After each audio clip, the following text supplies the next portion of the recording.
She goes, "Have you even read your Bible?" And I was like, "Oh, this is not going good." Oh, no. Welcome to the Unitarian Christian Alliance podcast, episode 18, Rex's Legacy, Music of Grace, The Loaf, with guest Laura Varnadore. I'm her brother and host, Mark Cain. This one will be unique, more casual than usual. Laura is my older sister. We know each other well, and that familiarity will be evident in this interview, in its more relaxed and meandering style. I guess this is what happens when you know your guest so well, you each can complete each other's sentences. What is the UCA all about? Every day there are people struggling to find fellowship for the simple reason that they believe the one God described in the Bible is the Father, not the Trinity. You'd think that would not be terribly problematic. After all, that's a belief based on some pretty explicit scriptural language, right? But as it turns out, Christian tradition. Tradition has imposed the overformulated, complex, mysterious Trinity onto us as a requirement. A requirement. You aren't even Christian if you don't hold to the Trinity. Well, you're okay if you lived before the councils formulated it. In that magical pre-trinitarian age, you could, for example, believe that Jesus was the first of God's creation, a second divine being subordinate to the Father. You'd be okay, because modern scholarship would call you proto-trinitarian and give you a pass. Or you could be like the apostles in the book of Acts and simply not teach the Trinity at all. No, that wouldn't mean you weren't Trinitarian. It just means that you didn't realize that you didn't know that you weren't, but that you really were. Those guys get a pass too. But not now. No. Now you have to accept it, as put forth by the Catholic councils. So why do Unitarians end up struggling? Because the majority of Christianity does not tolerate dissent on this point. People like us are Satan worshippers for believing God is actually one.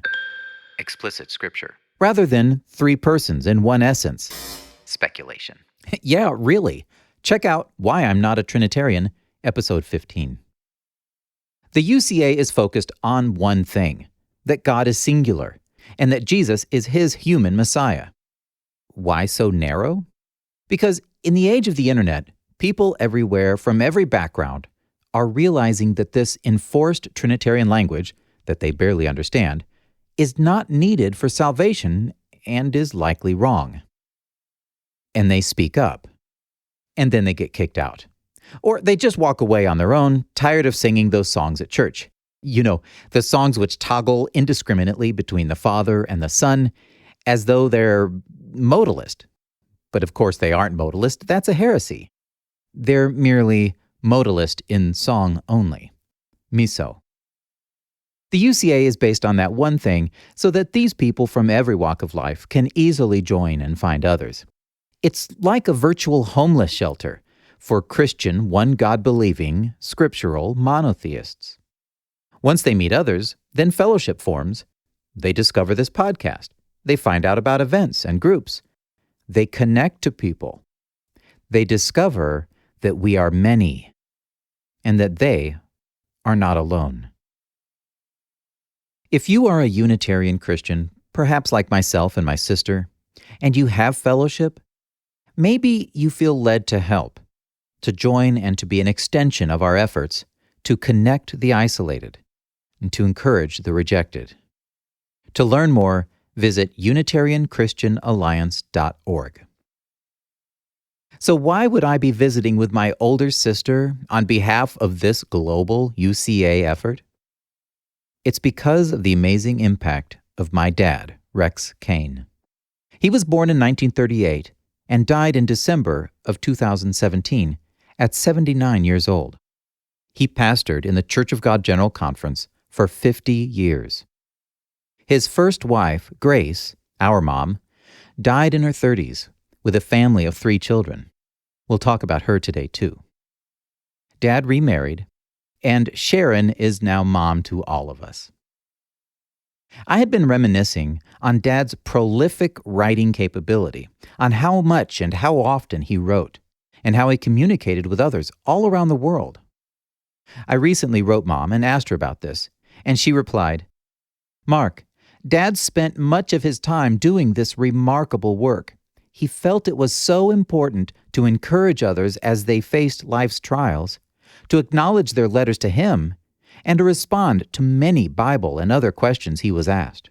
He had such a wonderful gift for doing this in his own quiet way, and it showed how much he cared for other people.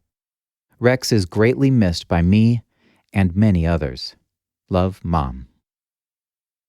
The title of today's podcast, Rex's Legacy, Music of Grace, The Loaf, the series of short phrases, is a tribute to my dad, who wrote loving and informative emails to his family almost daily.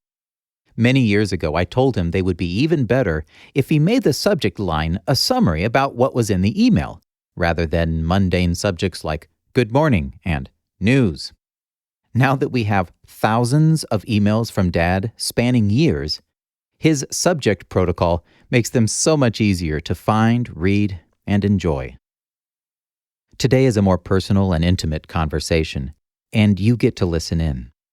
My sister and I recount a bit of what it's like growing up in a pastor's home, filled with faith and love. Rex's impact is an example of what is possible, what one can do if one is willing to be patient, to look far into the future, and to play the long game. Laura, thank you very much for joining me on this podcast. You're welcome. Thank you for having me. Now, so people understand, you are my very long-time sister. I think you've been my sister since as far back as I can remember. Yes. What's unique about our family is we grew up in a biblical Unitarian fellowship of the denomination our whole entire life. But there's a lot of people in the Unitarian world who maybe just came to this late in life. It's just something that they found after many years of being a Christian. Whereas for us, it was just part of what we grew up. So I just want to talk about that. You got a head start on being in the family because you're a little bit older than I am. So where did it begin for you? In Dixon, Illinois. I was born there when my dad and mother had been married about a year. For just a little trivia, I was born in the same hospital as Ronald Reagan. Hey. But yes, I've been with our Unitarian beliefs my whole life since day one. I was probably in church the very first Sunday after I was born. I can pretty much guarantee that, although I don't remember. Yeah. And so really my whole life, I don't even remember in high school being, a young adult, even meeting anyone or talking to anybody that had a different belief as me. Until I went to college and was really on my own, I thought that's all there was in the world. Yeah. There was a decent-sized youth group at our church when you were going through your school days. Mm-hmm. So you had a circle of friends who they all agreed with you, and yes, you didn't have to have those kinds of conversations. Mm-hmm. Yes. So Dad was just finishing Bible college. You were born right then at the very beginning. He moved to Morse Mill, Missouri, and that was his very first pastoral ministry. So you don't remember the time at Morse Mill because you were way too young at that point. But his next pastoral ministry was in Bedford, Ohio.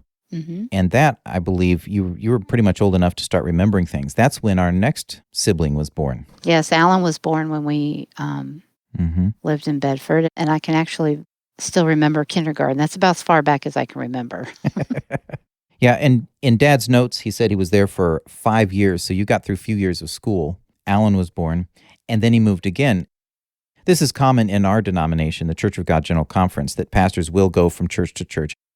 Pastors just basically put out the resume and talk to churches, and churches decide to hire them on. So yes. Dad was doing that process. And then after Bedford, he moved to Dayton, Ohio, which was where I was born. And then we were a whole family of three kids. Mm-hmm. And then he moves to Macomb, Illinois, and he's a pastor there. And then that's when Mom died, like a year or so after we moved to Macomb. Mm-hmm. I remember her walking you to kindergarten crying, walked you down the alleyway when we lived in the old parsonage. Mm-hmm. And I remember walking with her the first day we went to school, and she walked to the end of the alley and watched you walk down to the school. And I remember her crying. I'm like, "Are you crying, Mom?" She's like, "No." At the time, it didn't register with me, but as an adult, I realized that when she was crying that day, she knew that she was not going to watch you grow up, that she wasn't going to be there. Yeah. And as a mom, that made me sad. Yeah. Yeah. She had cancer for several years, several different treatments over the years, and it was not getting better. And so it's true. She did not expect to see me grow up. And of course, I'm just a kid and I didn't know that at the time. Yeah. But she knew that. And that was, I know, very stressful for her and hard. But I think she poured out a little extra love on me at the time. Yeah, what do Alan and I say to you? We used to tell you that you were adopted because you were smart and skinny, and Alan and I are average and fat.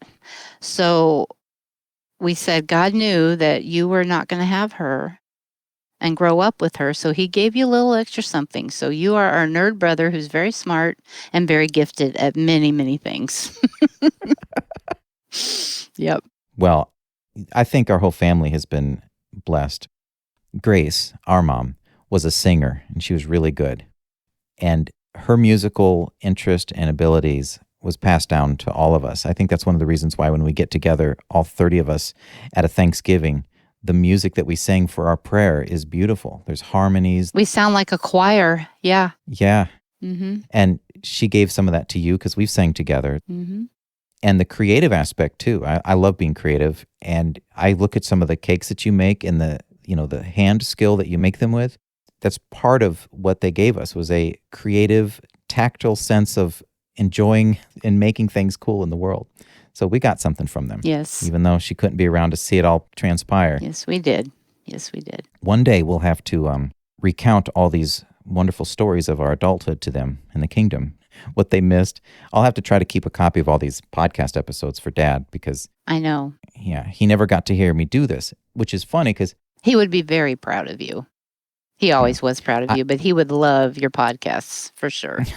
Yeah, he would love them. He's one of the reasons that I got interested in audio in the first place. Dad was recording on reel-to-reel tapes his life back before you were born. I actually was just listening to these the other day. I heard you cooing as a baby. I'll have to give you some of that audio. Oh, wow. I heard you practicing your clarinet. Oh, my gosh. And Grace telling you were in the wrong key. So I was a nerd too. I was a band geek. Yep. Yes. Yep. You and me. Mm-hmm. But Dad was recording his life all through the years, different events. He even has himself describing JFK's assassination. He stops and just records the live news feed off the TV, and you can hear him commenting on it. It's fascinating. He was very much an audio geek too. He had his box of cords and plugs and his cassette tapes. He would record all of his sermons. Remember WKAI in Macomb? Oh, yeah. Yeah. Every Sunday morning, we'd be getting ready for church, and we could turn on the radio, and he would have a 15-minute segment where he was doing a Bible lesson. That's right. I had forgotten about that.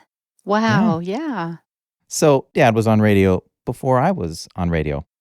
It is sad that he didn't get to see this finally work for me, where I finally got to do a radio, it's actually a podcast, but, because when I was partway through Bible college, I thought I would be a pastor too. And I decided, I don't think pastoring is for me. I really wanted to have a talk show. Mm-hmm. And so I moved back in with Mom and Dad and attended a radio school and actually got a job in a radio station. I remember. And, they were so supportive of me. I was making minimum wage, only 5 hours a night. And Dad never said anything like, this is going to be bad for you, son. He never did. Yeah. They were so good about it. But, it didn't happen. I ended up going into computers because I actually needed to earn money to feed a family. And it was only just in the last year that I was able to start something that was part of my original passion. But it's Dad's fault. Well, you're killing it, bro. It's awesome. Thank you. Mm-hmm. Thank you. It's fun listening to Dad talk. It is. On audio. Yeah. I miss him. I can't wait to see him again. Yes, me too.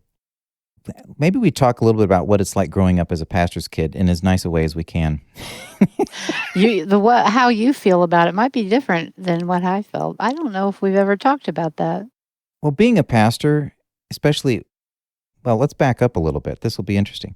Dad did not have a religious upbringing. Yeah. Dad grew up in a very difficult home, very broken home, and religion and faith and these things kind of came to him as a serious matter only when he went off to the Bible college. I think Dad had a lot of nerves about being a pastor early on in his life, and I believe that probably impacted how he was as a parent in the earlier years. growing up as a pastor's kid, there were moments that it was hard, and maybe you could describe a little bit about what that's like. I had a wonderful childhood, parents who loved me. It was great.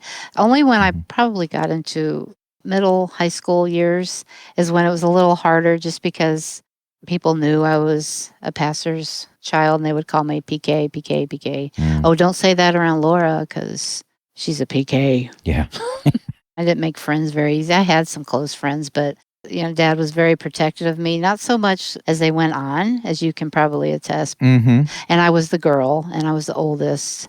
I couldn't go to dances, and my mom would make my clothes, which was wonderful. But when it came time to hem the skirts, I had to get on my knees, and they would measure up 2 inches, and that was it. And that's where the hem went. So, everybody else at school was wearing them a little bit shorter, and I would always feel frumpy.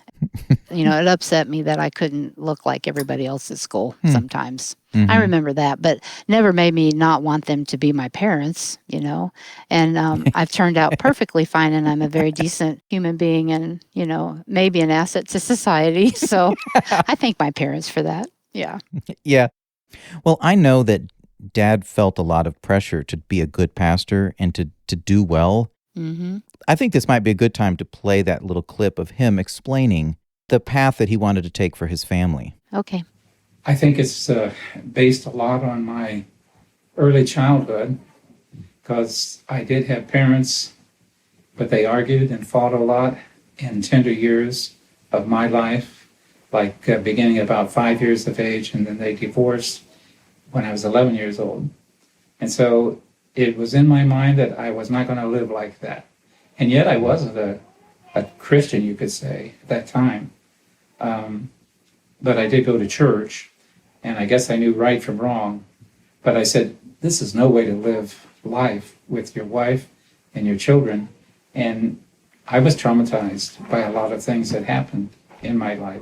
So that was one thing. I said, I'm going to be a faithful husband, I'm going to have children and raise them the right way. Yeah. We had a lot of time to talk about things over the years, and I remember him explaining that it was hard as a parent and hard being a pastor.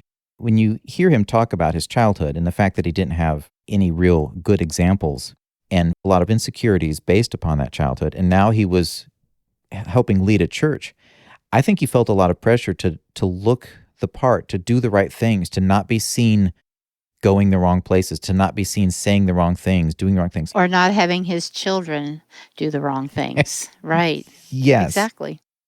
Yeah. So your skirt length wasn't just, I think that's the right skirt length. I think there was a little bit of pressure from the congregation, or at least what he perceived as pressure. I want to make sure my family is in order. And there isn't anything wrong with wanting your family in order, but if it manifests as stress and fear about being judged, I don't think that's as healthy. Yeah. And I think as the years went on, he relaxed and saw that it was actually working. Yeah. He had a good family, and he didn't have to be quite so nervous about it. I wish I could have known that as a child. I would have tried to been better. Bless his heart. Oh my goodness. Yeah. He was a great dad. He very gentle spirit, very caring. He spanked me because back then that was okay, and I needed it, believe me. But he only one time ever in anger was forceful with me, and he actually just grabbed my shoulders and pushed me against the wall. We were standing in the entryway, and I deserved that, trust me. He told me not to do something, and I couldn't have the car, so I walked. It was my boyfriend's house. He told me I couldn't go. And the hour and 20 minutes it took me to walk there was a different world then, by the way. While I was walking, he called them and said, under no circumstances are you to drive her home. And so I had to walk back home. And when I got home, he was waiting. And I don't think he would have been angry with me, if I had just been pleasant with him. But I was a teenager, and so I said something flip to him about him making me walk home. And he just for a second lost it and shoved me against the wall. And I was like in shock because he had never, ever been that way with me. And I ran up the stairs crying, and he immediately came in there and he was crying. And so we had this little tender moment of, I'm sorry. I said, I'm sorry. And it never, ever happened again, ever. just very, very loving, very gentle. And I know he worked hard because he didn't want his kids to ever feel the way he felt as a child. Yeah, absolutely. Mm-hmm. So through the years, he had you, then he had Alan, my older brother, myself. And then our mother died of cancer when I was 6 years old. And you were how old? I was 16, and Alan would have been 14. Yeah. That was Grace Cain. He met her in college. At the time it was Oregon Bible College. It's now called Atlanta Bible College. They met there and they got married.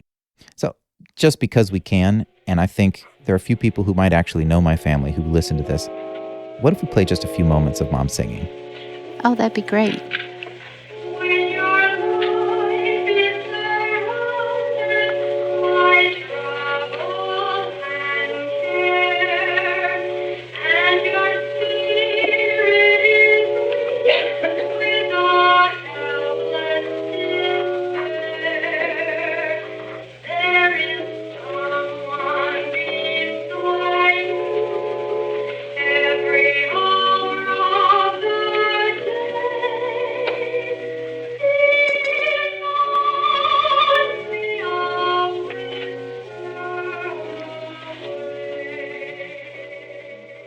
She had a really great voice, and I appreciate so much the musical sense that she gave us. We heard her singing around the house. We heard her singing all the time at church. Music was a part of our childhood. Yes, she was sing to us in the car when we were on trips all the time. The little dog under the wagon. And Yes. Yes. And I wish I could sing half that good.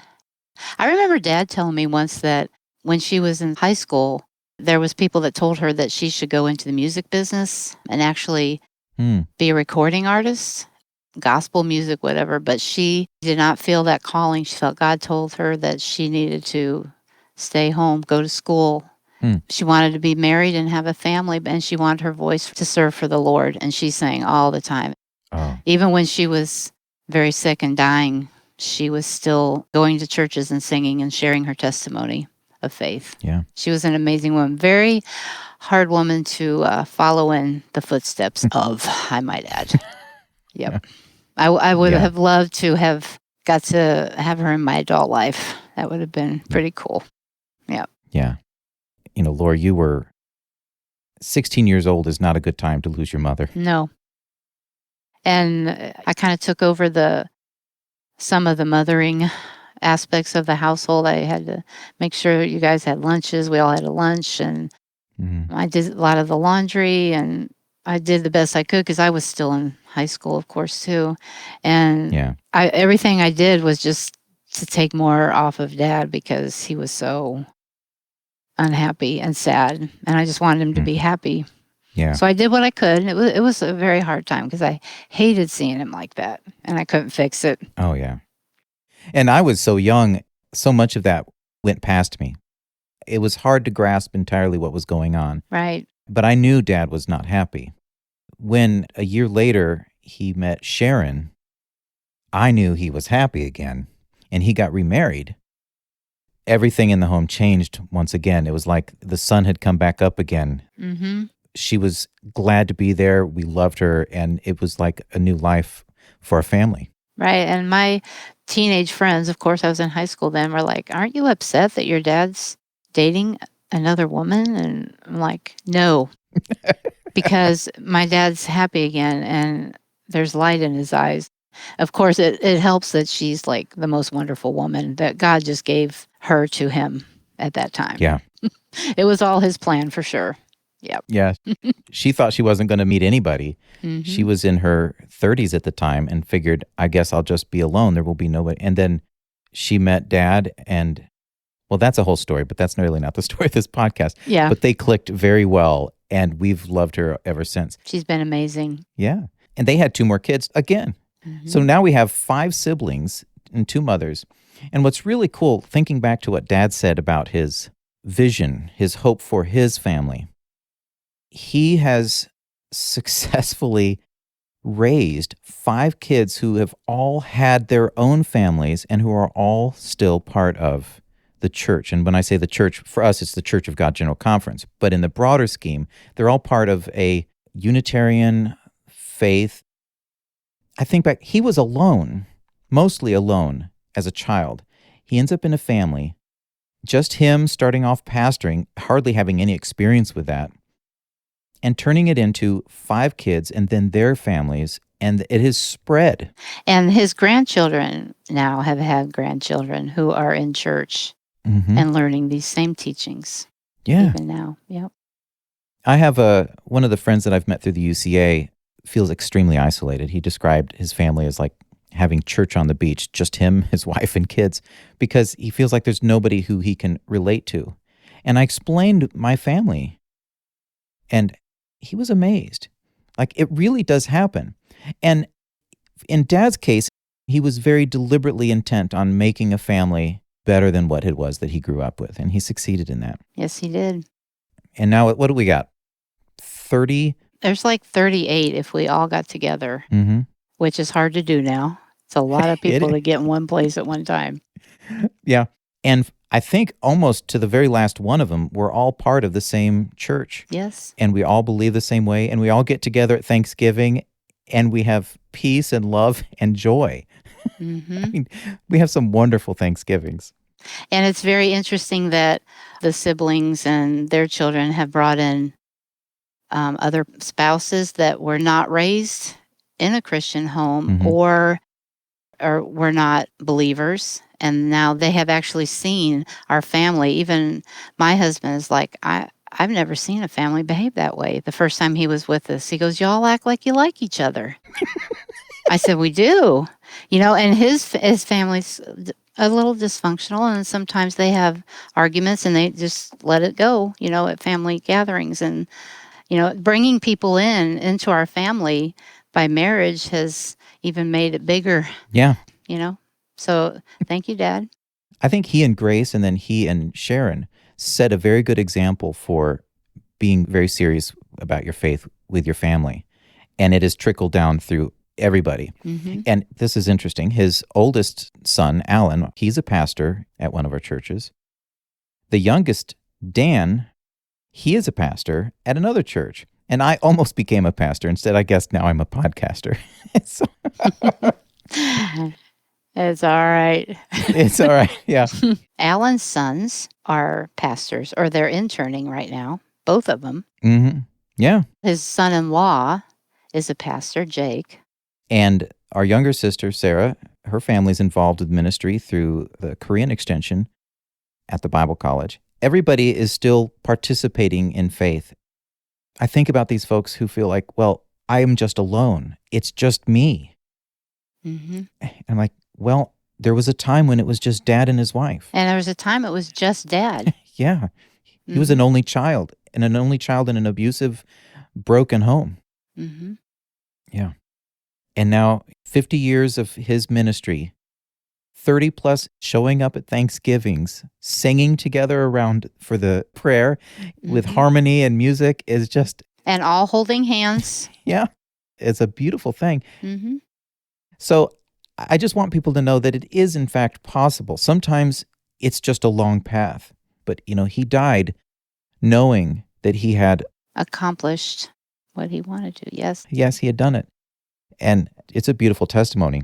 And I wanted to talk about that with you because that's the legacy that he left. And you and I are just byproducts of that. Yes. We've taken very different routes. And we've had a lot of fun events and a lot of fun stories. You, tell us about what you actually do, because it's interesting. Is it? What's the short version? Okay. I work for a company. They manufacture buttercream icings, donut fillings, donut glazes for retail grocers and businesses all over the United States, like Dunkin' Donuts, Starbucks. So I'm actually a cake decorator. Yeah. And so I travel pretty much wherever they send me. I've been as far as Canada. I work with our customers who are new to our products, or if they have decorators that need to learn different techniques, and I just go and train decorators. That's what I do. I travel. Yeah. And the reason you're a trainer is because, well, I've seen your cakes. They're very good. I do all right. No, you do really good. And just as a side note, Mark, you and Karen's cake was the very first wedding cake I ever did. And how many years you been married? This will be our 27th year. So I look at pictures of it now, I'm like, oh, that was bad. If you ask Karen about that day, everything about it was wonderful. Yeah, it was a great she day. She loves it. So you, in your years then, as a cake decorator, you've moved around a lot of places and you've had a lot of experiences. So in my travels, I work with numerous women of all, ways of life and everything. Mm-hmm. And I, as an adult, I have really learned to appreciate my family, the way I was raised, the values I was taught. I see so much brokenness in this world that I'm out in. And women who are my age raising their grandchildren because the children they raised just can't do it. I have grandchildren. I have 6. And so I can't imagine raising them at this stage in my life right now. So I always feel bad. And I always, at night, I'll thank God for the family I have and for the way I was raised. So I don't take it for granted. I don't. Yeah. Yeah.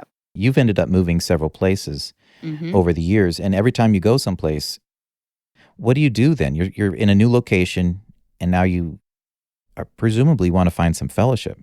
Yes. So my husband is active duty Army. He's been in 10 years. So in those 10 years, we've moved 4 times. Each time, we visited some churches. Never have found one that is of the belief that I believe. Mm-hmm. Right now, luckily, we are living only 2 hours from our home church in South Carolina. So now we have the lovely thing of getting to drive and go actually to worship with like believers, which is wonderful. But over the years when we didn't have that, we basically didn't go. There was one church here in North Carolina that we do visit. And we're still involved with their Sunday school class there. Mm-hmm. But there's been a few issues even there. Like they have an amazing worship team. So they sent out an email and it said, on these certain days, we're doing tryouts. And I know I could make it on there, but they sing a lot of praise and worship music that says God, Jesus, the 3 in 1, blah, blah. And I know there's going to be a mic like this right up to my mouth and they're going to hear me change the words because I do it even when I'm in the service. But they can't hear me in the audience, but I'm pretty sure they would hear it through the microphone up on stage. So it was just kind of made me sad because I really wanted to do that. And it's a way to serve, but I just wasn't comfortable doing it. So it is what it is. But with a church then that's 2 hours away, how often do you go? Every other weekend we go. Okay. Mm-hmm. So we just get up and leave at 7:30 and get there just in time for worship. Our 3 kids live there, so we have lunch together, and then we drive back home. Yeah. It's all right. Well, there's a lot of folks that once they joined up to the UCA, they don't find people close by. But as you've pointed out, twice a month, taking the time to make a drive is a blessing. It's worth it. It can be. So it's a day we take a book in the car, we read to each other while we're driving. And we enjoy being together. It gives us a lot of time to talk on the ride. And then we get to worship with people of like faith, and it's very worth it to us. Now, we used to live in Kansas once, and that's about a 2-day drive. So you can't really do that in Kansas. You're not in Kansas anymore. No, we're not. Nope.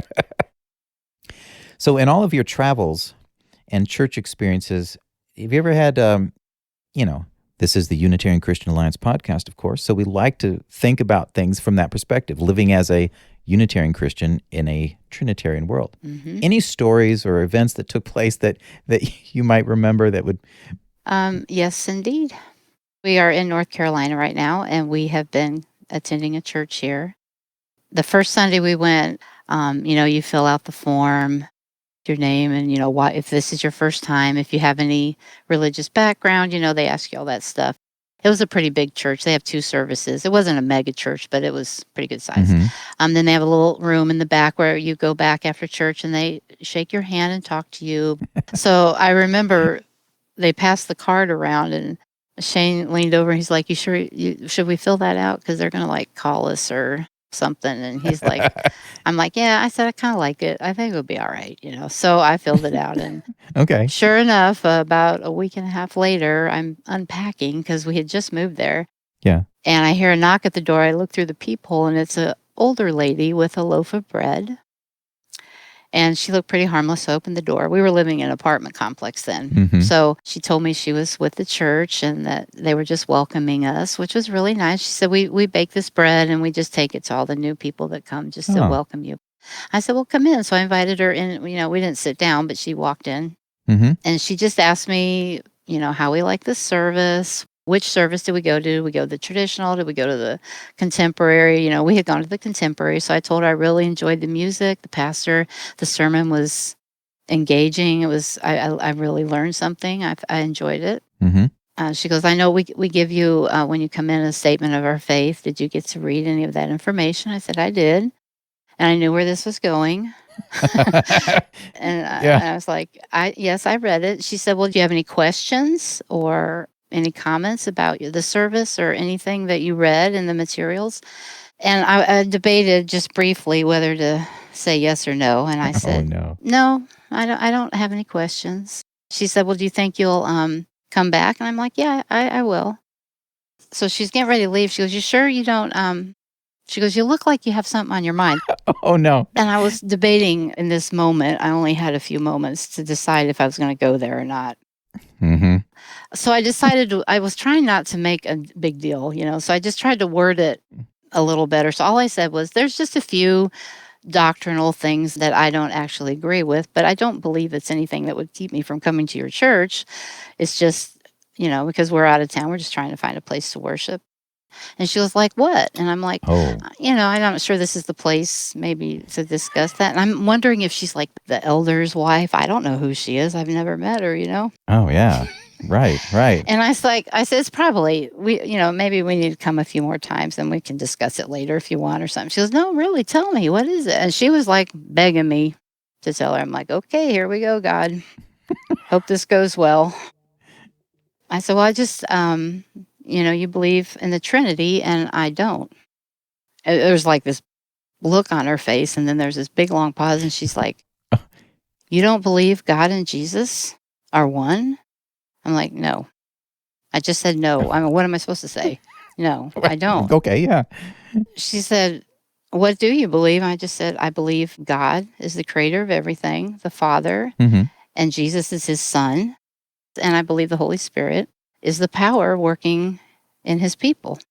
And she immediately, just like a snap of the finger, went off. She goes, have you even read your Bible? And I was like, oh, this is not going good. Oh, no. And now she's in my house, I'm like, it's not like I can just shut the door, Oh, yeah. And I'm like, actually, I have read my Bible, ma'am.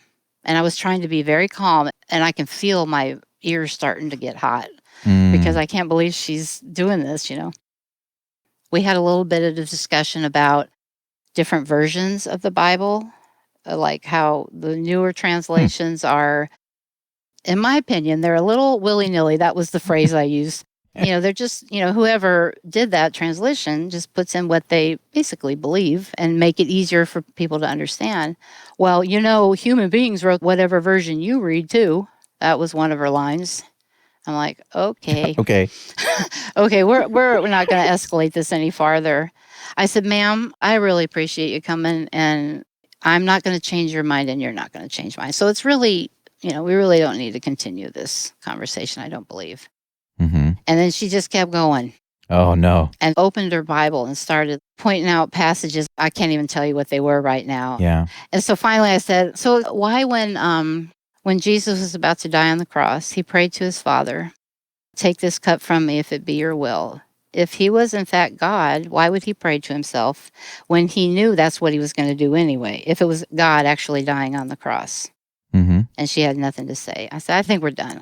And I will be back to your church. And I'm thinking in my head, I am not going to let this woman who's not really handling this very well keep me from going to a church and worshiping, So, and we have gone back. And I never have seen her. I look for her every time I go, but I never have seen her again.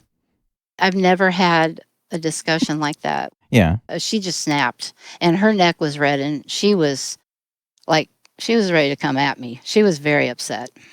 Very. Wow. So it was an interesting day. Yeah.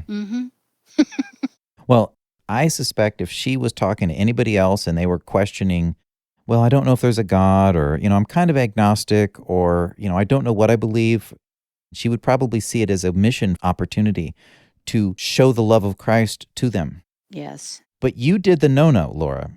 You did not agree with the Trinity. FYI, she asked for it. She kept on wanting to know what I wanted to say. I didn't want to say it. I didn't want to start that, but she was very insistent that I tell her what I didn't agree with. Mm-hmm. Yeah.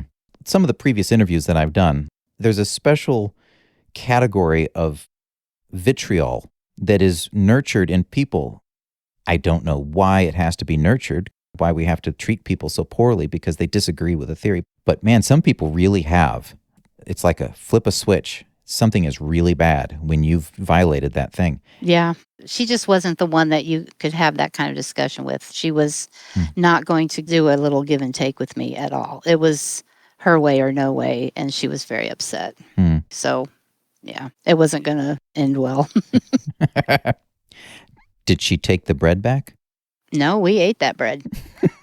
Was it good? Yeah, it was wonderful. Oh, goodness. Well, I really appreciate that you spent some time talking with me today. It was fun. Yeah. It is unique that we have a family that has been Unitarians our whole life. It's just natural to us. Yes. And I wanted to let people see into that, get a little window, if you might. Yes, and I will admit I haven't listened to all of your podcasts, Mark, but I have listened to some, and it's really given me even more of an appreciation for the way I was raised and what a blessing it was to have that all my life. Yeah, always be grateful. Yes. All right, Laura, thank you very much. I appreciate it so much. Love you. Love you too, Mark. Bye-bye. Bye. This episode is particularly special to me. I hope it was meaningful and helpful to you as well. I think the most important point here is that you have the capacity to influence your world up close in your small circle. You have the most influence on yourself. You can decide to pray more, get out more, rest more, eat less cream-filled pastries. No one else has as direct of impact on your daily life as you. Next to that, it's your family and closest friends, the people you spend time with daily. For my dad, it was us. This is where you impact others the most. Never underestimate your role. You may have a small circle, but it's still your circle. Let God's love work in you so you can work on those in your life. After that, your influence will diminish, so start small. It's the long game. For my dad, it was decades of persistent love and dedication before we finally had large gatherings together. But it happened. And Dad's quiet and unassuming love for others has now been replicated over and over through his family and through the others his life touched. If you're still puzzled by what this UCA thing is or what this podcast is about, may I suggest going all the way back to episode 1, The Perilous Trinity Deep Dive. As you listen to it and the other episodes, you'll see what we're doing here. You'll meet people who paid a price for their love of truth, but would do it all over again. It is a unique effort, and it's working. Membership is steadily growing. There are, as of March 2021, Unitarian Christians represented here from 35 different countries. And honestly, it still feels like we're just getting started. Hello, Mark. This is your brother, Alan. Really enjoying these broadcasts. And you're doing a fantastic job. And as Mom always said, of all her kids, you have the face for radio. Keep up the good work. Follow us on Twitter at UCA Podcast. On Instagram, you can get great moments from these podcasts, short quotes, uca.podcast. Go to the podcast page, podcast.unitarianchristianalliance.org, and click the record button so you can leave a pleasant voice message that I can share in future episodes. Unless your name is Alan from Ohio, your privileges have been revoked. On the podcast page is also the sign-up for the UCA Podcast email list. I write a little bit extra about each episode, personal thoughts, etc., and I include a large version of the custom episode art for those who like visuals. Laura, that was so fun. I laughed a lot as I edited this, and my wife will attest to that. I'm so thankful for you and the rest of our family. I pray that this brief, shared moment between you and I will be an encouragement to others. And here's how we're going to end, winding the clock back to 1971. Dad, if you would please introduce our performers today. At this time, ladies and gentlemen, we're going to have a song entitled Pass It On by Mrs. Grace Cain and Miss Laura Cain. I wish for you, my friend, this happiness that I found. You can depend on Him. It matters not where you're found. I'll shout it from the mountain top. I want my world to know the Lord of love has come to me. I want to pass it on.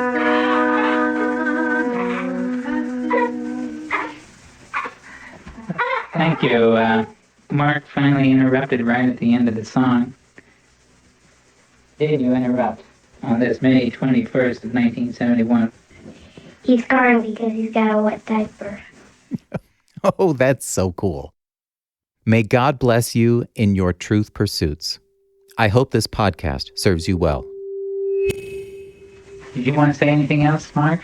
No, I'm good. Thank you, Dad.